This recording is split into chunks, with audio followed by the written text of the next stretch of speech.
So what's going on, guys? DIY Dan here again, and in this video I'm going to be replacing and then doing the relearn process on my Chevy 2500 HD with the Duramax.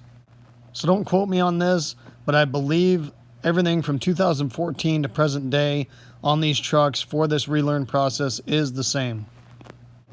The reason I had to go through this process is because I got some tires and wheels off of a newer truck and the sensors were not compatible, so I had to change them. You would also have to go through the relearn if you rotated the tires or got new tires and didn't put them on in the exact same position, or obviously if a sensor went bad, because these sensors don't last forever. So in the first part of this video, I'm going to show you how to do the relearn process on the truck. And then after that, I'm going to be showing you how I replaced the Tpms sensors in my tires and wheels with the ones I got off of Amazon, if you want to stick around for that as well. So let's get to it. So I actually got 4 tires and wheels, brand new, off of a 2021 Chevy 2500. So I had a little bit of a learning curve with this. When I went to put the new tires and wheels on my truck, I figured I could just do the relearn process and we wouldn't have a problem. However, you'll notice that these sensors have different megahertz readings and therefore will only work with the monitoring system designed for that megahertz on the sensor. So what I ended up doing is calling the dealership, giving them the VIN number of my truck and getting the part number for the factory TPMS sensor, and then cross-referencing that to what I found on Amazon. Besides the sensors, the only other thing you'll have to get is one of these TPMS relearn tools, and the megahertz have to match between this tool and the sensors you are using. So you'll notice on the dash, and I didn't get that great of a picture of it, but I've just got blank spaces where my tire pressure should be. And that's because the sensors that were in the new tires and wheels were not compatible with the monitoring system in the 2017 truck. I would also get a tire monitoring system fault on the dash along with the flashing tire light as well. The process to relearn the sensors is very easy. All you have to do is turn the key on, scroll up or down to get to your tire pressure monitoring system, then hold the check mark in the center until you hear the horn beep, and it will say tire learning active on the display. If your instrument cluster looks like this, you're going to do the exact same thing except using the button just to the right of the screen. Once you have that tire learning active screen on the truck, you're going to take your tire pressure sensor relearn tool to your driver front tire, hold the tool by the valve stem, push the button until the horn beeps, then let go of the button. You're going to go clockwise around the truck, so the next one would be the passenger front. Now I intentionally left this tool farther away from the valve stem. You'll notice that the horn will not sound. Then I put it closer to the valve stem and the horn sounded as it should. Then you're going to go to the passenger rear tire and do the same thing until the horn sounds, then to the driver's rear.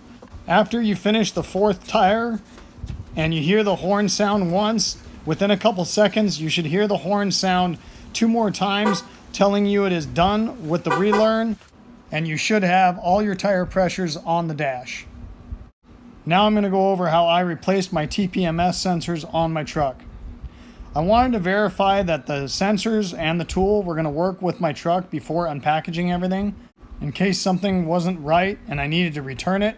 So I put the truck in Tire Learn Active and just took the sensor in the bag and put my relearn tool next to it, pressed the button, and it did make the horn beep.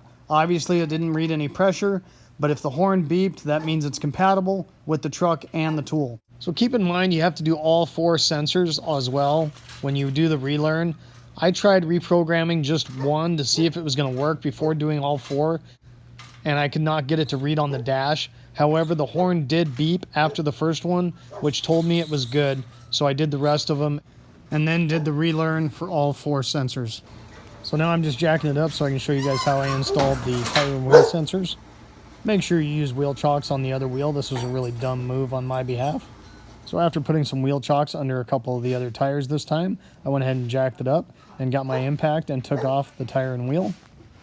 I did use a breaker bar just to break them free because they were on there pretty tight for my electric impact. Once I got them all off, I took some anti-seize and just put a little bit on all the threads because a couple of them didn't feel that great. A little bit of anti-seize on the threads will just help extend the life of your wheel studs. So right here I've just got my valve core removal tool and I'm letting the air out of the tire. You'll notice I've got my work truck here, and that's what I'm using to break the beads. Without some type of a device like this or a slide hammer, you will probably not be able to do these sensors by yourself, but you could take them off, take them down to a tire shop, have them break the beads for you, and just go ahead and switch the sensors and air them back up. Once the air was pretty much out of the tire, I slowly cranked the jack down on the sidewall until the bead broke. Using a T10 Torx and a 1/4 inch wrench, I loosened the sensors off of the valve stem so I could remove the valve stem to put the new sensors in.